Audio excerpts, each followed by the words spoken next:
আমি তো মনে করি কাউন্সিলররা ওইটার মূল্যায়ন যদি করে তাহলে আমি কনফিডেন্ট পুরো আল্লাহ তাআলা চাই ডেফিনেটলি আবার ফেরত আসবো। যখন বোর্ড 25 জন সিলেক্ট হয়ে যাবে তখন তো আরেকটা ইলেকশন। পার্সোনালি চিন্তা করতে চাই না যে নোংরামি বা অন্য কিছু আছে।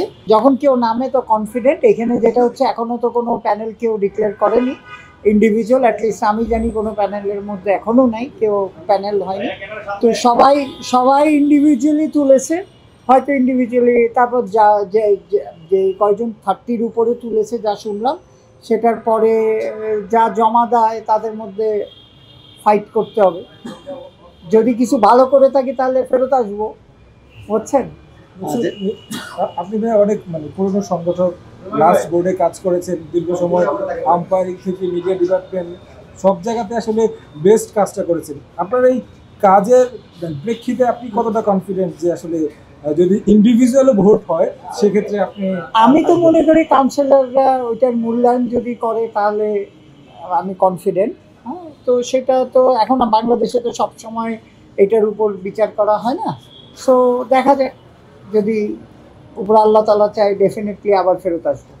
আপনি তো বললেন যে আসলে কোনো প্যানেলের মধ্যে এখন পর্যন্ত প্যানেল ঘোষণা হয় নাই বা নাই, আপনি কোনো ধরনের চাপ আছে কি কোনো দিক থেকে? না না, কোনো চাপ নেই। এই জন্যই তো দেখেন এতজন তুলেছে ইয়েতে। অ্যাকচুয়ালি দের ইজ এখন পর্যন্ত আমার জানা মতে কোনো প্যানেল ডিক্লেয়ার হয়নি।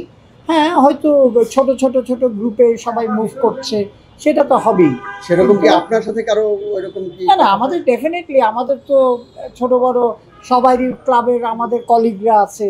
তো এটার এখন নেক্সট কালকের থেকে জমা দেওয়ার পরের থেকে প্ল্যানিং করব কিভাবে আমরা উইল গো ফরওয়ার্ড। এটা একটা বিষয় আছে যে বুলবুল ভাই এবং তামিম দুইটা একটা, আমরা মোটা থেকে দেখেছি যে একটা দুইটা প্যানেল মুভ করছিল। আবার কালকে থেকে আমরা শুনতে পাচ্ছি যে দুইটা গ্রুপ একসাথে হয়ে নেগোসিয়েশনের মাধ্যমে একটা ইয়ে করার, এই প্রক্রিয়াটা কি কোনো রকম জানাচ্ছে যে? না না, এটা আমার জানা মতে এখনো নাই। সেটা হচ্ছে যেটা আপনারা বলছেন সমঝোতার ইয়ে। যাই হোক, বুলবুল ভাই তো আসছে, উনি আসতেছে ডিস্ট্রিক্টের থেকে, আর তামিম ইলেকশন করবে ক্লাব কোর্টে। দুইটা টোটালি সেপারেট।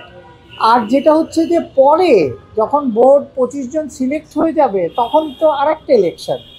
সো এখন আমার পার্সোনালি মতামত যে আমরা আগে ডিরেক্টর হইনি, পরেরটা পরে উই শুড থিঙ্ক। আপনি বলছিলেন যে শুরুতেই আপনি যখন কাউন্সিলর পদ হারিয়েছিলেন, বিসিবিতে অনেক বেশি নোংরামি হচ্ছে, যা আপনার 40 বছরের ক্যারিয়ারে কখনো আপনি দেখেন নাই। এখন তো আপনি কাউন্সিলর পদ ফিরে পেয়েছেন, এখন পর্যন্ত কি নোংরামিটা হচ্ছে কিনা শেষ হয়েছে? না না, এখন তো দেখেন তখন একটা সিচুয়েশন ছিল যেটা আমরা সবচেয়ে ভালো জিনিস হয়েছে যে আমাদের কনস্টিটিউশনটা আপহোল্ড হয়েছে, তাই না? মানে দেখেন যে কনস্টিটিউশন অনুযায়ী এই ক্লাবগুলি এখন তাদের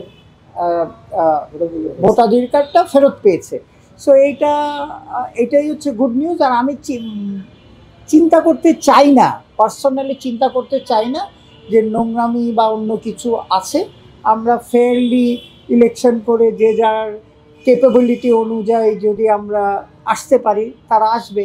আমরা যদি কিছু কন্ট্রিবিউশন, যেই ক্রিকেটের জন্য কন্ট্রিবিউশন করেছে বা করছে, তাদের আসা উচিত ফর বাংলাদেশ ক্রিকেট। আপনি যে আম্পায়ার শরীরে কাজ করেছেন, গত কয়েকটা বছরে অনেক হাইলাইটেড ছিল এবং সবাই গুরুয়ে বলেছেন, তাইমরাও বলেছেন, আপনি তো বলতে কাজে মূল্যায়ন করা হলে আপনি থাকবেন।